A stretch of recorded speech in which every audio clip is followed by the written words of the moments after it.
بسم اللہ الرحمن الرحیم۔ سیمسن ایک اسرائیلی جسے خدا نے ایک بڑے مقصد کے لیے چنا تھا، ایک ایسا انسان جو تنے تنہا ہزاروں انسانوں کو قتل کر دینے کی صلاحیت کا مالک تھا۔ اس کے پاس اتنی طاقت کہاں سے آئی؟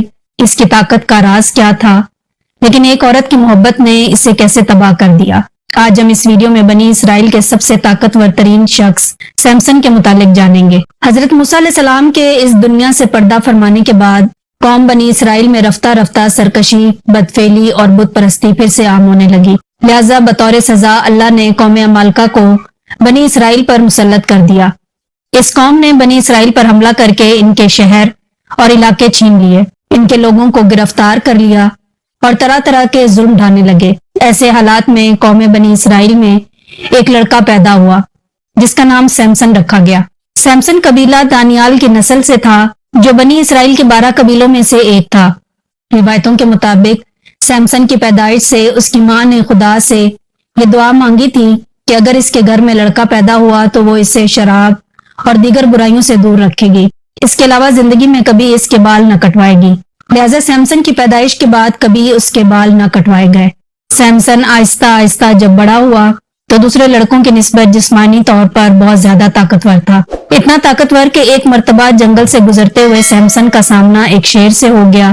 سیمسن نے اس شیر کو بکری کے بچے کی طرح چیر ڈالا۔ اس واقعے سے خدا سیمسن کو یقین دلوانا چاہتا تھا کہ وہ کسی بڑے مقصد کے لیے چنا گیا ہے۔ سیمسن جان گیا تھا کہ اس کی غیر معمولی طاقت خدا کی طرف سے ہے۔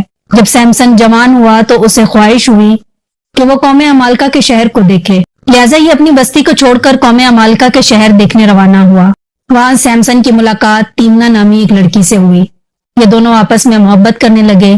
اپنے خاندانی جھگڑوں کے باوجود ان دونوں نے ایک ہونے کا فیصلہ کیا، لیکن اس شادی کے دوران سیمسن اپنی شادی میں آئے مہمانوں یعنی قوم عمالقہ کے چند لوگوں سے ایک شرط ہار بیٹھا۔ اب یہ طے ہوا کہ جب تک سیمسن شرط میں ہاری گئی رقم یعنی 30 کپڑے کے تھان نہ لوٹا دے گا، اس کی بیوی تیمنا قوم عمالقہ کے پاس ہی رہے گی۔ لہذا سیمسن مایوس ہو کر اس شہر سے نکل گیا۔ جب وہ کچھ دور گیا تو اسے ایک اسرائیلی قافلہ نظر آیا۔ اس نے اس قافلے میں موجود 30 آدمیوں کے مال و اسباب کو لوٹ لیا اور شرط میں ہاری گئی رقم چکانے واپس کیا، لیکن اس وقت تک تیمنا کا باپ اس کی شادی کسی دوسرے شخص سے کر چکا تھا۔ غصے میں آ کر سیمسن نے قوم عمالقہ کے تمام کھیت جلا ڈالے۔ اس کے بدلے میں عمالقہ کے لوگوں نے اس کی سابقہ بیوی اور سسر کو مار ڈالا۔ اس کے علاوہ انہوں نے بنی اسرائیل کو مجبور کیا کہ وہ سیمسن کو ان کے حوالے کر دے۔ بنی اسرائیل نے اپنی جان بچانے کی خاطر سیمسن کو قوم عمالقہ کے حوالے کر دیا، لیکن جب قوم عمالقہ نے سیمسن کو پکڑا تو سیمسن نے عمالقہ کے قابو میں آنے کے بجائے محض ایک گدھے کی ہڈی کی مدد سے ان کے 1000 سپاہی مار ڈالے۔ سیمسن کے اس کارنامے نے بنی اسرائیل میں اسے خوب مقبول بنا دیا، یہاں تک کہ بنی اسرائیل نے اسے اپنا سردار چن لیا۔ دوسری طرف قوم عمالقہ میں سیمسن کا خوف اس طرح بیٹھ گیا کہ وہ سیمسن کے مقابلے میں آنے سے کترانے لگے۔ ان کی غلامی میں رہنے والی قوم یعنی بنی اسرائیل اب سیمسن کے بلبوتے پر عمالقہ سے جنگ کے خواب دیکھنے لگے۔ لہذا قوم عمالقہ کی نیند اڑ گئی اور وہ دن رات سیمسن کے خلاف سازشیں کرنے لگے۔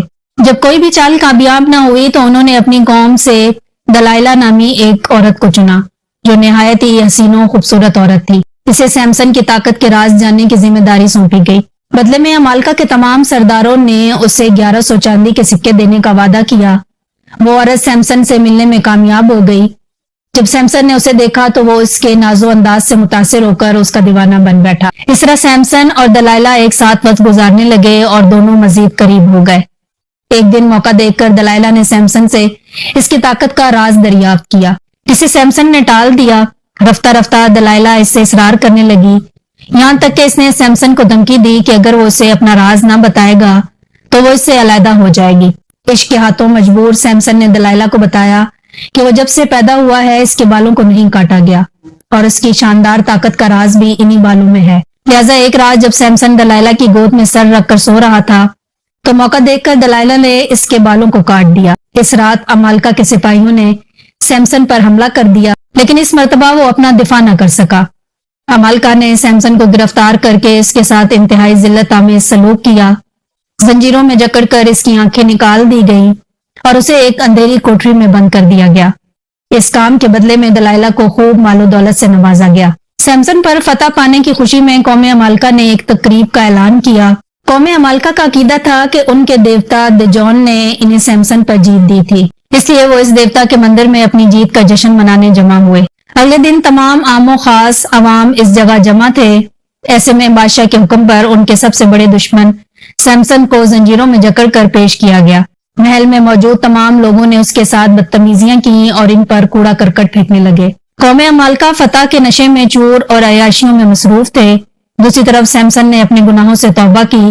وہ اللہ سے دوبارہ طاقت مل جانے کی دعا مانگ رہا تھا، لہذا اللہ نے اس کی سچی توبہ کو قبول کیا اور اچانک سیمسن کی طاقت لوٹ آئی۔ لوگ ادھر ادھر بھاگنے لگے۔ تھوڑی ہی دیر میں محل زمین بوز ہو چکا تھا۔ اس واقعے میں عمالقہ کے 3000 لوگ مارے گئے۔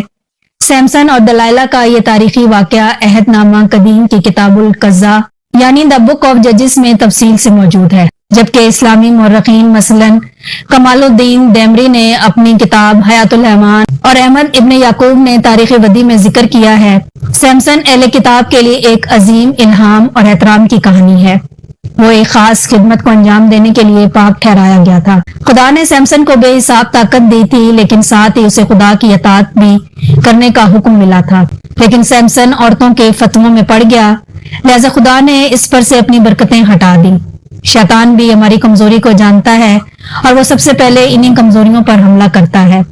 اگر ہماری زندگی میں بھی ایسی کوئی کمزوری ہے جو ہمیں خدا سے دور کر رہی ہے تو ہمیں اس سے توبہ کرنی چاہیے اور اللہ سے اپنا تعلق مضبوط کرنا چاہیے۔ یہ کمزوری کسی بھی شکل میں ہو سکتی ہے، جن میں پیسہ، عورت، موبائل، ٹیلی ویژن، نشہ، گھمنڈ یا لالچ اور اس طرح کی بہت سی چیزیں شامل ہیں۔ سیمسن کی زندگی ہمارے لیے ایک سبق ہے کہ ہم اپنی کمزوریوں کے غلام نہ بنیں اور شیطان کو اپنی زندگی میں موقع نہ دیں۔